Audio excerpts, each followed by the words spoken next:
নমস্কাৰ। আজি নাম্বাৰ চিৰিজৰ ওপৰত এটা কুৱেশ্যন এটা লৈ আহিছোঁ। খুব কমন হয়, কম্পিটিটিভ এক্সামত খুব আহি থাকে। তো ইয়াত 3, 8, 15, 26 আছে, বাকী নেক্সট নাম্বাৰটো কি হ'ব? চ' এনেকুৱা ধৰণৰ কুৱেশ্যন আমি চাব লাগিব যে ইহঁতৰ নাম্বাৰখিনিৰ যিটো ইণ্টাৰভেল মানে অন্তৰাল, ডিফাৰেঞ্চটো চাব লাগিব।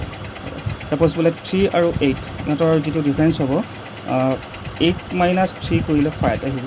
তো ইহঁতৰ যিটো ডিফাৰেঞ্চ আহিব 5।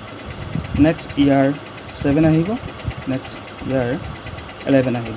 তো নেক্সট যিটো নাম্বাৰ আহিব ইয়াৰ পাছত যিটো 11ৰ আমি চাম যে 5, 7 আৰু 11 এই গোটেইকেইটা নাম্বাৰ প্ৰাইম নাম্বাৰ হয়, মৌলিক সংখ্যা হয়। গতিকে 11ৰ পাছত যিটো মৌলিক সংখ্যা আহিব সেইটো 13। গতিকে 26 + 13 = 9, 39। তো ইয়াৰ কাৰেক্ট